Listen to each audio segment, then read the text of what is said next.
Preference testing involves comparing two or more versions of a prototype of a product or component to determine which one test users prefer most. Advantages: quickly to set up, administer and analyze. Get clear feedback on user preferences between design options instead of relying on designer's opinion, and ideal to optimize visual elements. Disadvantages: limited to surface level feedback, therefore may miss deeper usability issues. Use when comparing design alternatives and refining visual choices, especially if there are uncertainty or conflicting views amongst designers.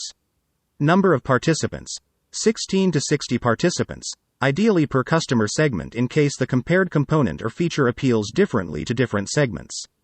Time and effort: very low to moderate, ranging from a few hours to few weeks, depending on number of feature or component variations shown and number of participants. Cost: very low to moderate.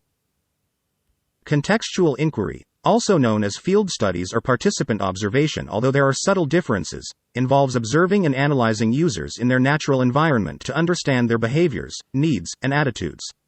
Although seldom used by many UX researchers, this is the most powerful research method, especially if combined with other methods. Advantages: understand users' real-world context within which they actually use the product.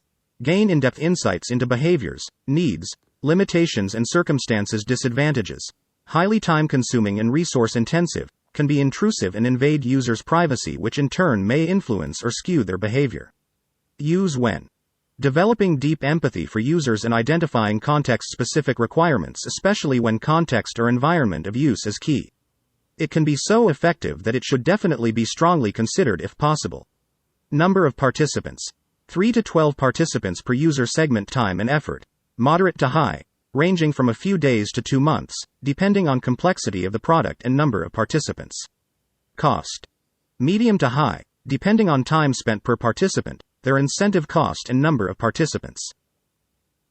User journey mapping involves the compilation of a visual representation of the steps and touchpoints a typical user takes to achieve a specific goal or complete a task, including the identification of emotions experienced and opportunities to improve the user experience along the way. This is more often used as a data analysis and reporting tool than a research method, and is often drafted by UX designers after getting insights from the UX researcher, and will be treated as such in this course. However, while using research methods, keep the systematic approaches and insights requirements of user maps in mind, because it forces the researcher to design the research approach in a thorough, systematic manner. Advantages: visualizing user experiences make it easy to conceptualize in an engaging manner and to identify pain points and improvement opportunities in a systematic manner, which increase chances that all elements of the experience are thought of. Disadvantages: may overlook individual nuances and differences between user segments, can be subjective, time-consuming, and require design skills. Use when analyzing end-to-end user experiences and planning enhancements. Number of participants: none.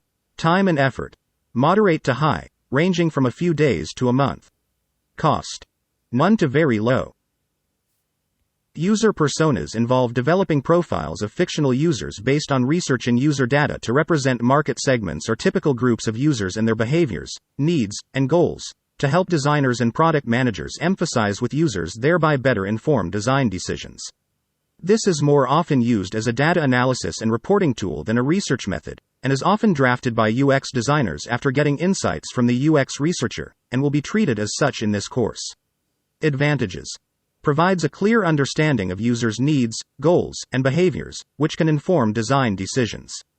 Disadvantages: can be time-consuming, require basic drawing or design skills, and may not represent all users accurately, especially if irrelevant information is emphasized and relevant information missed.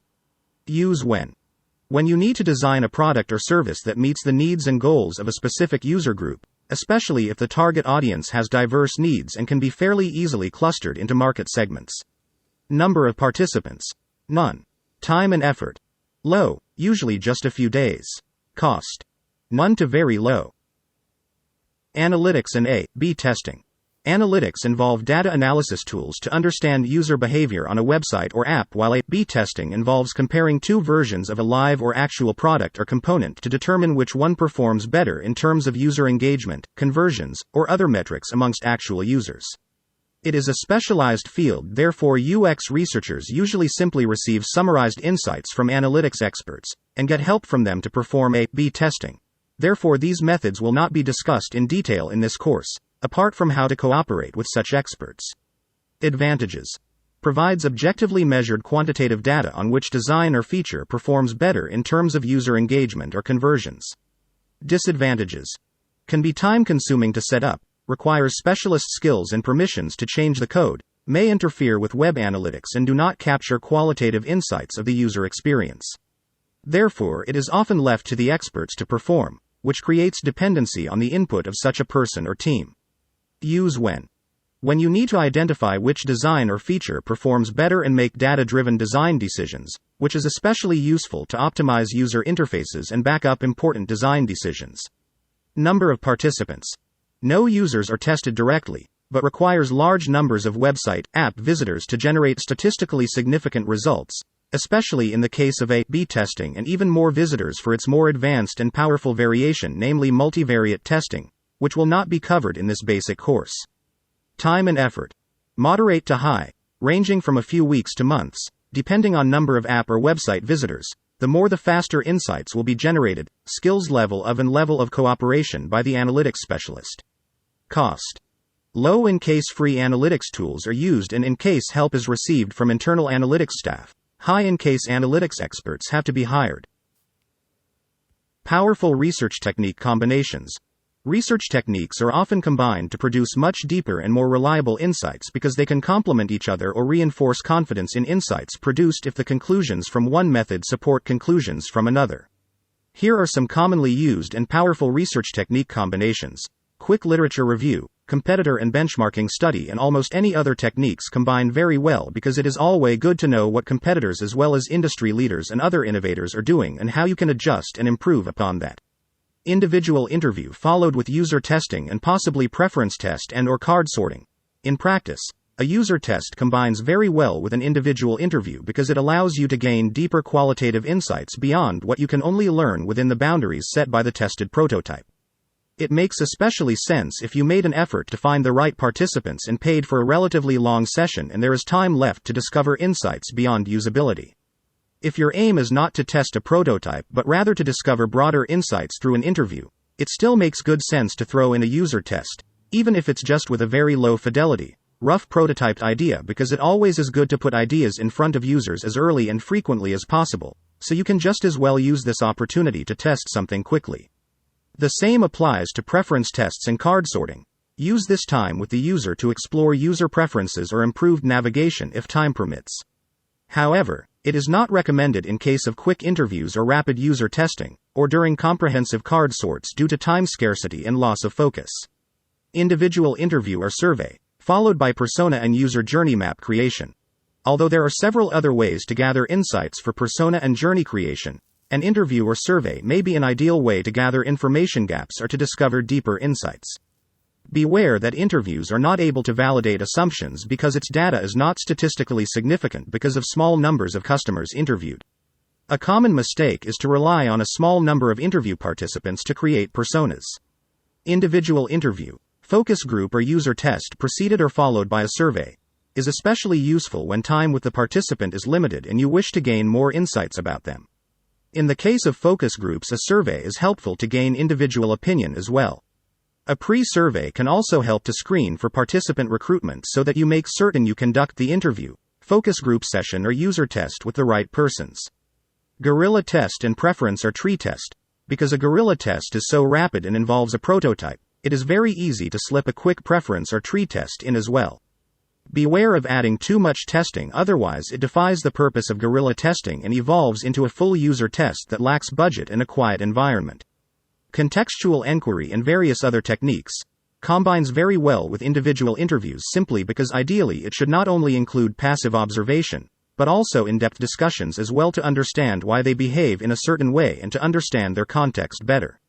Although a contextual enquiry often are limited to how a potential customer currently deal with solving a problem or meeting a need without the offering, especially in case it is part of explorative research before the offering is created or prototyped. It is also common to conduct a contextual enquiry to see how a user interact with an existing or prototyped offering in their real-world context, therefore by nature includes a user test as well.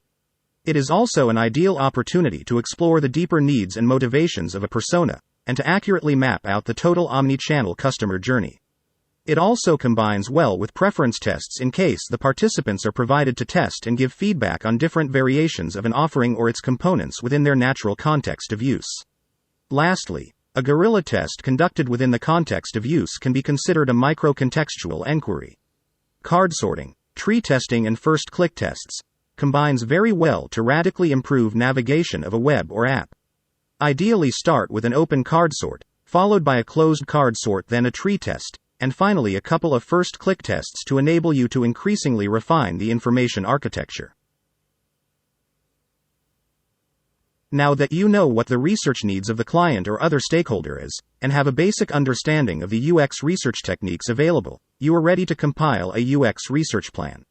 In the UX research plan, you describe how you plan to conduct the research assignment, including the research techniques you will use, how you will recruit or find research participants, and how you will analyze the data and report the findings.